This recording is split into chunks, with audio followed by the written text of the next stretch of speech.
Hello everyone and welcome back to a new season of Sports Talk Philadelphia. It is our 26th season of doing the show and we are so excited that you're here to join us and to talk about our favorite Philadelphia sports teams.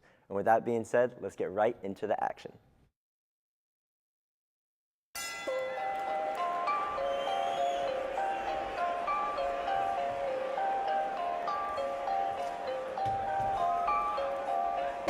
Probably shot a Rockefeller hover. Down go to war like a soldier, yeah. Plus they tried to count me out thinking that it's over.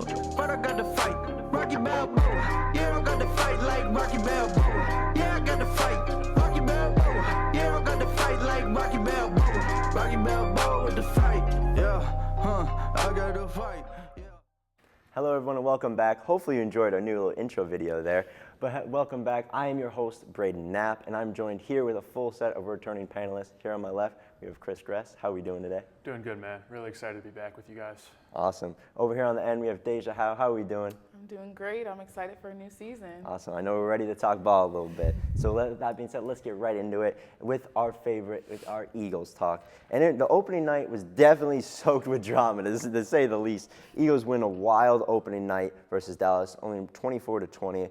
Good low-scoring game. The Hurts had 2 rushing touchdowns. Barkley only held to 60 rush yards, but of course he was able to find the end zone. Defense held Dallas to 0 points in the second half. And then late night football, Lightning was delayed a game over an hour in the third quarter. That delay really kind of shook things up in the game. I mean, the game honestly was running quite smoothly, and they were going back and forth with each other. And then that just hit. And I feel like everyone had to go sit in the locker room for an hour. And I mean, the game really was not the same after that. I feel like on both sides, it's fair to say that the game honestly kind of got, I don't know, just boring. But it really, well, after the rain delay, it wasn't good. But regardless, the Eagles were able to come out and win the game. Starting with you, Chris.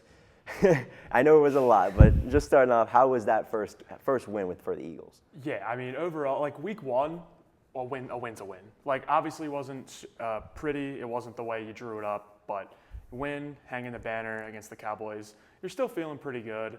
Obviously, there was some holes. You know, Adoree Jackson was the big hole. He was like a black hole out there at cornerback. You know, it seemed like they were playing the whoever offense, whoever he was guarding, they were targeting. So that wasn't great, but some good things. You know, Jalen, I thought he played all right. I mean, he kept them in control the whole time. The stats wouldn't show that he was balling out or anything, but if you watch the game, he kept them in it and played well enough to win. I mean, overall, though, I mean, I'm feeling good. I mean, heading into the Chiefs, still a lot to be desired, but could be worse is where I'm at. Definitely. And well, as you said, Jalen, he didn't have the like Josh Allen type of a stat night, but he really did. He did his job and he controlled the game. Going over to you, Deja, how do you feel like Jalen and some other guys, at least offensively, did? I think Jalen did an amazing job in this game. He held his own. He kind of carried the team on his back, in my opinion. He was doing a lot of good things throughout the game, so I was really proud of him. And he definitely spoke to everyone that was hating on him and doubting him through the season. So I was proud of him. I would 100% agree with that. And I'm glad he was able to come out and a tough game at Dallas. My one thing, especially with that last game, I didn't get the whole word. The Eagles are going to come out here and kill Dallas. We're at home. The Eagles are at home, yes. But like the Dallas Cowboys aren't a team just like push on the rug. And yes, Mike is gone, which we'll talk about later. But the Cowboys offense, like they have a good offense, especially now just adding Pickens and then Javonte, who just seemed like we couldn't stop. But obviously there was someone a little missing there, which we'll get to in a minute. But it just, there were some things there. I mean, just now talking about the Cowboys, is anything, at least look, how do you feel about the Cowboys going forward? I mean, I know it's just the first game, but I guess wouldn't be too iffy. No, great. That's a good question. I'm not as high on the Cowboys. Obviously, they held their own, played really well against like the lesser opponents. I think they're going to get it done. You know, when they're playing the Giants or like lesser teams in the NFL, they'll be fine. But just their passing game's great. CeeDee Lamb and George Pickens are very, very solid receivers. But as far as the Eagles, I don't see them as a huge threat going forward. But for opening night, yeah, it's still a division rival. You know, you can't just expect to go in there and roll over them. But as far as the season goes, I'm, as an Eagles fan, not too worried about Dallas. I wouldn't be really either. Going off of that, the game in Dallas, that's for later us to talk about. We'll see on that. But staying with especially good offensive receivers, it was a little bit of a slow day for A.J. Brown and Smitty. Deja, how do you feel about all of that? Because I know there's a lot of buzz right now, and especially Eagles world with that. Yeah, I was very upset to see that they did not pick up a lot of receiving yards, and I was actually very shocked because looking throughout the game, they definitely were open. So I don't know, but also I know the O-line was collapsing a lot, so that could be why we couldn't get the ball to them too much. But I know Smitty and A.J. Brown were not happy about it, so we'll see how their next game goes. I'm definitely expecting them, at least especially A.J., at least come out here against the Chiefs and maybe have a field day. But we'll come to that. But unfortunately, there was really a lack of brotherly love, it seemed like, for the Eagles, unfortunately. There was multiple skirmishes, break after each plays, which, I mean, it's against the Cowboys. We know how this goes. That makes sense. But, I mean, the teams combined for 13 penalties, including personal fouls and unsportsmanlike conduct. And then, oh, here we go. Our good old friend Jalen Carter was ejected before the first play even happened for spitting on Cowboys quarterback Dak Prescott. Whew, that's something. Deja, I know you are ready to talk about this. I'm gonna give the floor to you. I believe that Dak Prescott should have also been ejected from the game because it took them a while to review what happened just for them to eject him. We had to see beforehand that Dak spit first, and he wasn't spitting at the ground or it just magically came out of his mouth. He was spitting at Jalen Carter, and Jalen Carter spit at him. And I hope he's getting fined a penalty because I know Jalen Carter is, so I guess we'll see. But I was not happy about that. I mean, well, especially when it happened, I just was like, honestly, I feel I was just confused. It was like, I mean, we saw on national television right in front of the ref. Like honestly, it's like, what are you doing? But now, as we can come back a little bit, it's like, oh, Dak isn't this innocent little guy as we thought. But regardless, even I love Jalen Carter, but I think for the future, and he really learned, maybe let's not do it right in front of the referee. Maybe not, but regardless, here to say, at least that served. I think we all can be thankful that the first game was counted as a suspension. We all can rest aside for that, because I know if he was not in there for the next game, that would be a conversation. And one conversation is, as mentioned earlier, another person on defense is Adoree Jackson, who, he was terrible. That's honestly probably the nicest way. Led over 100 yards. It's obviously it's CD Lamb, it's CD, but like he looked terrible. And I forgot what his season is, and he's up there in age. Didn't think he would be as bad. I thought he'd be a little bit better. Chris, I'm going to go with you. How do you feel about this Adoree Jackson dilemma, who's also starting again, by the way? He will be starting again for week 2. Going over to you. Yeah. I mean, touched on it a little bit earlier, but he was obviously the real downer of the Cowboys game outside of the whole Jalen Carter situation. But it'll be interesting to see how he hopefully improves off of that performance in week 1 against Dallas. I mean, with Xavier Worthy out, with Rashee Rice out, 6 games, the Chiefs aren't going to have their top-end receivers. Hollywood Brown's no slouch, though. I mean, I'm assuming Adoree's going to get some looks against him. Fangio seems like he's going to be rolling with him. He's not given Bennett the green light yet to go. So I'll just say, it'll be interesting to see how he goes in week against the Chiefs, but not feeling confident about Adoree Jackson going into next week. Yeah, I don't even know if he's confident going into next week, even with their 2 top receivers out. Yeah. But I don't know, as you said, like Jacorian Bennett, it's like we just traded it for him from the Raiders. This guy's 24 years old. There's room to develop there. I don't know. Obviously, it's a long season. We trust our coaches, at least I do. We'll see what plays out, and we'll especially see. But I'm glad you brought up the Chiefs, because we're going to go right into our next game, next opponent review. Week 2 at the Chiefs in Kansas City, who are currently 0-1 after losing to the Chargers. It is a 4:25 kickoff, Super Bowl 59 rematch of obviously last year's Super Bowl. And the storyline as of right now is the Chiefs O-line versus the Eagles defensive line, which obviously there was a lack of last game. But as you just said, our favorite Jalen Carter is going to be back. And I know there's a lot. This game is like, okay, it's the Chiefs. I don't know. I have so much bias, but honestly, I think the Eagles are going to come out here, and I think it's going to be a little bit more of a comfortable win against the Cowboys. I know the Chiefs, very good team. Chris, how do you feel? Because I'm just like, I'm looking at this Kansas City team. I'm like, obviously we're not the same Eagles team, but they're not the same Chiefs team. Oh, yeah. I mean, you saw it in week 1 for the Chiefs when they lost to the Chargers. I mean, on the road in the NFL, it's never an easy game, but I agree with you, Braden. I think the Eagles go in there. I think it is a little bit more comfortable. I'll say they win, I'll say like 34-24. I still think it's close, but they still pull away at the end, right? Chiefs aren't the same. Eagles aren't the same, but they're still the Eagles. They still brought back everybody. They still have the loaded offense. It's going to be a lot of tensions, Super Bowl rematch, especially on the road. Chiefs are looking to get their revenge back, but I'll go with the Eagles as well.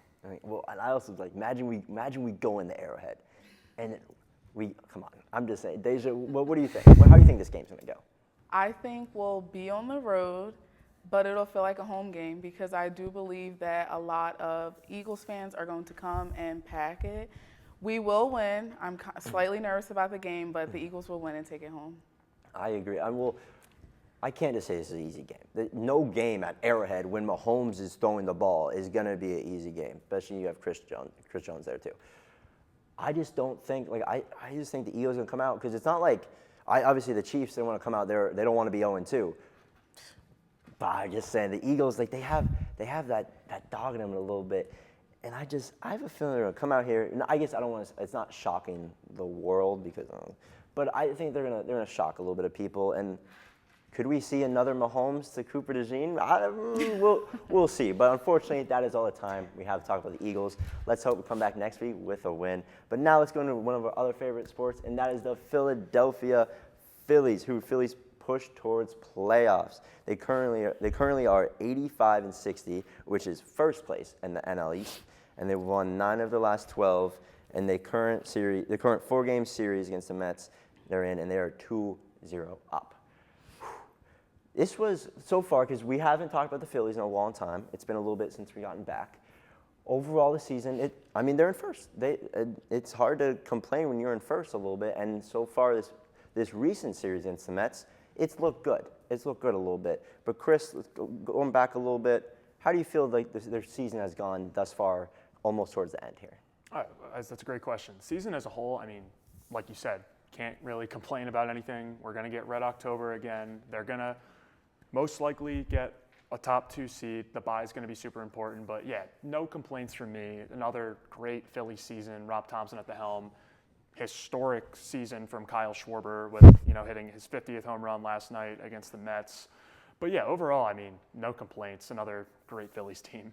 Oh, Deja, going over you, how was watching the Phils this summer? I feel like it was definitely a roller coaster. We had a lot of highs and lows throughout the season.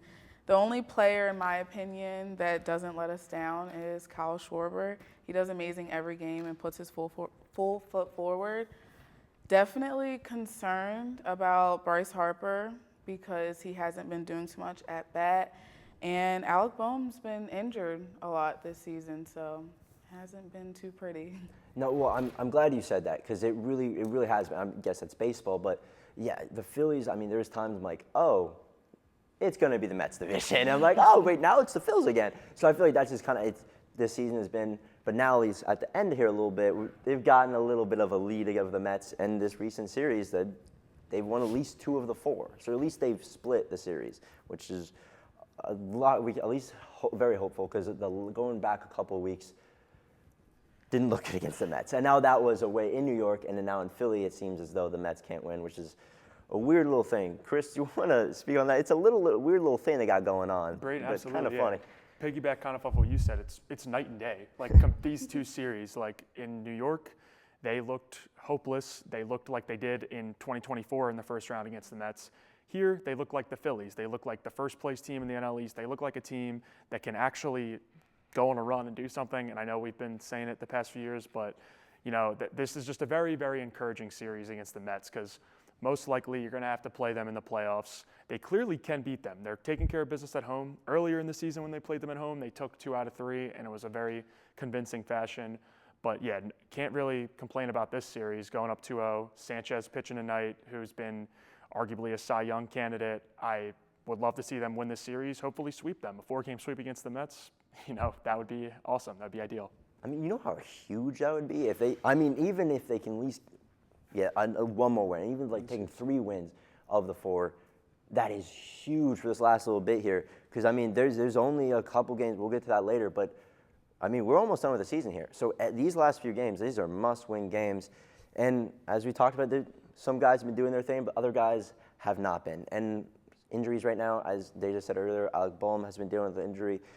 He's been on the IR for the 10-day, and then also Trey Turner just got hurt. And I feel like this is just the thing that happens, unfortunately, with the Phils. Like, oh, we're looking really good, and then kind of get stabbed a little bit. But with you, Chris, how do you at least feel about the Trey situation? How does that make you feel, his whole deal? Yeah, Trey is obviously, that's a brutal loss because, I mean, outside of Schwarber, you could argue he's been their second most important bat. He's definitely been the most consistent, leading the NL in average. I believe he's still leading the NL in hits too. Trey's definitely a massive, massive loss. But most importantly, though, they said he's looking to make a full recovery for the playoffs, which is most important because without Trey Turner, I mean, obviously brutal not having Zach Wheeler. He's your best arm, but he only goes once every 5 days. Trey Turner's in the lineup every day as a leadoff guy. It's going to be a big loss, but there's some moves they can make, and that I'll get into later, that I think they can work around it, but not great, obviously, losing Trey. No, obviously, I feel like no matter what game it is, you're like, okay, he's going to hit the ball. Most likely, he's going to get on bases, maybe like whatever, he goes 2 for 4, whatever. He's most likely going to contribute, at least for in a good way. It's unfortunately, I kind of have some rough feelings with him. With Trey, I get mad at him for not getting some home runs as maybe often as he should. Regardless, though, very good player, and it's a tough little loss. But this season, there's been some new acquisitions, obviously, bringing in Bader and just a few guys just rotating around. It's been interesting to see them. Chris, how do you feel about Harrison Bader and just some of the new guys in the lineup? I mean, Bader has been, he's been awesome for us. They couldn't ask really for anything more, especially considering what happened last year at the deadline when they traded for Carlos Estevez and Austin Hayes, who Austin Hayes was borderline unplayable for the Phillies, and Estevez, how his season ended in the postseason against the Mets. But back to Bader. Bader's been perfect for them. With Trey going down, who knows, maybe they stuck him at leadoff last night. He had 3 hits and a home run. Wouldn't be opposed to them doing that again. I think they are doing that again. They released a lineup a little while ago. But yeah, Bader's been ideal. Him and Duran, who they also got from the Twins, he's been arguably the best closer in baseball since the Phillies have had him. 1 blown save. Feels like he never gives up base runners and just strikes out everybody. But yeah, Bader's been awesome. Duran, it's been the best deadline Dombrowski's had so far, and I don't think it's been close. And you said the gold tick right there. Mr. Duran, oh my, let's just take a time out for a second. Just that. When I first saw his walking in the first time to the bank, that his whole intro he's got, dude, I mean, I knew he was also level play, but I'm like, okay, this guy's obviously far above the rest. But I mean, we talking about the trade a little bit, giving up Tate and Abel. You had to give us some prospects a little bit, but I mean, Duran, man. I mean, I feel like every pitch, it's 101, 102. I mean, it's just crazy, especially with Alvarado. Unfortunately, we can't have him for the playoffs. It's nice to have, especially that closing pitcher that is just insane. But let's talk about playoffs here going forward, a current playoff outlook. Only 17 games left. They're 3.5 games behind the Brewers for the first seed, which, interesting. You currently have 1 first-round bye. Would play the highest remaining seed in the NLDS. Right now, as I said earlier, they're 3.5 games behind the Brewers. But, I mean, that's not the biggest worry, I don't think. I think the biggest worry, obviously, is just in the division, just getting that number 1 spot. Do the Phillies even want to be the first seed? I feel like there's always something with that first seed going in. It's like they're probably not winning. I could be making up something here, but what do you think, Chris? No, I think, yeah, the 1 seed, the Brewers have just been on a roll this year. It's going to be tough to get that. As long as you get the 2 seed, you have the bye, you can set up your pitching. That's the most important thing, because it's been the question with this team. Obviously Wheeler goes down, brutal, but you have another ace-level pitcher in Sanchez, so he's your set it, forget it, no doubt, game 1. But then 2, it kind of gets into that debate of whether it's, I personally would go with Ranger. I mean, he had his career high in strikeouts last night, 6 strikeouts his last 5 starts. I think his ERA is under 1. He's been Ranger Suarez. He's been the guy that he can be. But Luzardo, the upside with him of pitching at home, he's way better at home than he would be on the road. So it's going to be interesting, but definitely need to get the top 2 seed. Division, barring some unforeseen collapse, I think they have that pretty much wrapped up. They're up 9. But yeah, just getting that 2 seed is going to be really important so you can set up your pitching for the playoffs. Definitely. Set us up as good as we can for the playoff push. Going over to you, Deja, Chris said a little bit what he thinks, but to you, what do the Phils got to do to set themselves up perfectly for the playoffs? Honestly, we have to get our bats hot because I feel like we've finally gotten on the roll with our pitching staff, I feel like. So we just need people to hit. Our pitchers can hold their own now. We just need people to hit at the base, so we'll see. That's a common thing. I feel like of the last couple episodes from last season, like, oh, the Phils, we're good, just we can't hit the ball. What's new with the Phillies? But I mean, Kyle Schwarber hitting fit. I mean, we have the talent. The talent is there, but you said, will they actually be able to hit the ball? We will see. But one iffy thing is the bullpen, Chris. It's scary. The bullpen is scary. Do you think this bullpen can get you through a playoff run, though? It's a little bit different of a makeup than last year. Obviously, Duran is he's like Brad Lidge, but he throws 103. That's how I see Duran, like 08 Brad Lidge, but throws 103. So that you don't really have to worry about. Shockingly, I mean, Robertson, when they signed him, he's been pretty good. Strahm, in the playoffs, it's iffy with him. But yeah, I mean, outside of Robertson and Duran, Kerkering, he's never really been able to get it done in the playoffs. We'll see how it goes, but I mean, the starters are going to have to be what they've been all year. Bullpen, it's not ideal, but I think they can get by with Duran and Robertson, and even Tanner Banks being as good as they've been. I think they definitely get by too, but some of the guys definitely later in the bullpen going to have to step up a little bit, for sure. But unfortunately, that is all the time we have for the Phils. Let's hope they continue their winning ways as we return next week. And we're getting back to one of our favorite segments, and that is our Fast Five. Starting up here with Chris is who steps up amid the Phillies' injuries? Great question, Braden. Yeah, we touched on it earlier when we were talking about Trey Turner and Bohm. Huge losses. Those guys are everyday players, especially Trey. He's been batting leader. I mean, obviously, Sosa, Edmundo Sosa's probably going to be playing pretty much every day for either one of them. I mean, but he's stepped up when he's needed to. He's the definition of a role player. Guy plays his role. Whenever you need him to step up, he steps up. Another guy also that they called back up could be, he's had some stints with them this year, Otto Kemp. He can play a lot of different positions for the Phillies. Another solid utility guy. So I would definitely look at those two as guys to step up. Weston Wilson's also going to get his fair share of opportunities, but Sosa and Kemp definitely need to step up in the absence of Turner and Bohm. 100%. Now going over to Deja, we have a reaction to Week 1. Let's hear it. Week 1 was definitely stressful for Eagle fans. There was a lot of highs and lows, but I feel like with everything thrown at the Eagles, they kind of held their own with everything that happened. Definitely defense has to become more organized and collab more, because I feel like there was a lot of times where I would see Coop looking around and then Bonds looking around like we're kind of lost out on the field a little bit. So definitely defensively we need to get it together, and Vic Fangio should put together some good plays. He definitely should. I mean, it's Week 1. It's always iffy Week 1, and I feel like every team obviously looks a little scary. But as you said, there is a lot of positives for that. Now, staying with Deja, we have here, is Jalen Hurts an elite quarterback, or does he have elite support? Let's hear it. That is a great question, and I believe that Jalen Hurts is an elite quarterback.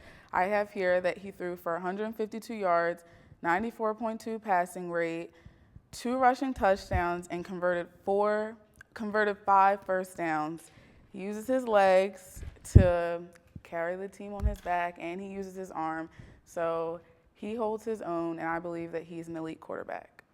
I couldn't agree with you more. I mean, he's got one of them rain things. I think that's what that's called, a rain. I mean, I get that too. Obviously, he doesn't put like the Josh Allen stats of the 400 or 300 yards of a game, whatever, the 2 to 3 touchdowns. I mean, he usually gets 2 to 3 touchdowns though, because he usually has at least 1 or 2 throwing, and if not, 1 or 2 rushing. So whatever. I don't like all that because I have a lot of friends who are like, oh, I don't like Jalen Hurts. I mean, you guys, whatever. But okay, now we have best NFL offseason moves with me. I really just wanted to thank Jerry Jones, honestly. But what's kind of crazy is that the biggest move of the offseason was right before the season started. Obviously, Micah Parsons was the biggest answer. I have a little second answer here in a second, but obviously, Micah Parsons, I mean, on his limited snaps that he's had, he was able to go and even get a sack and put pressure on Jared Goff. I mean, he's going to be a monster. I'm excited he's out of Dallas. I'm excited to at least cheer for him in Green Bay now. I'm super excited for that. But a little sleeper pick I have is a guy named Hufanga, safeties for the Broncos. A little bit of Denver bias here, but Denver's a machine on defense. Offense, a little iffy. But at least on defense, they're a machine. And just adding him, the workhorse that he is, he already got a forced fumble the last game against the Titans. He's already shown his work. He's already been really good in practice. That is 100% someone you have to watch out for. And now we're going over the last one is Tyler reacts to hitting Lamar. Unfortunately, Tyler cannot join us here today, but we all thought it would be a nice, fun segment to at least, how do we think Tyler reacted? I mean, I don't know. Sorry, Chris, how do you think Tyler, looking at the TV, be like, did he just push my quarterback? What do you think? I think that's exactly how Tyler would have reacted. And after seeing the video pre-show, yeah, I mean, I don't blame Lamar for shoving that dude back. You know, the guy shoved him. He's not going to take that. He's Lamar Jackson. I can't. I'm not as animated as Tyler. Tyler would, and it's not my quarterback, so Tyler would have a way better reaction than I would. How do you think he would react, Deja? I believe he's going to say this fan has to personally and publicly apologize to him, do a bunch of crazy things to just gain his liking back, and I don't know. I'm not animated enough, but it'd be hilarious. But that's right. She's 100%. No, you need an apology. Like, I think you're 100% right, Tyler. And unfortunately, we couldn't see Tyler's reaction, but we'll see next week. And unfortunately, that is all the time we have on today's show. It has been an amazing first episode, and we can't wait for next week. But to stay tuned, please check out our socials at SportsTalk LTV on X and Instagram. We are super excited for next week. Obviously, let's hope we come back. Eagles get a win. Let's see in Kansas City. We'll see what happens. But thank you so much for being here, and have a great one.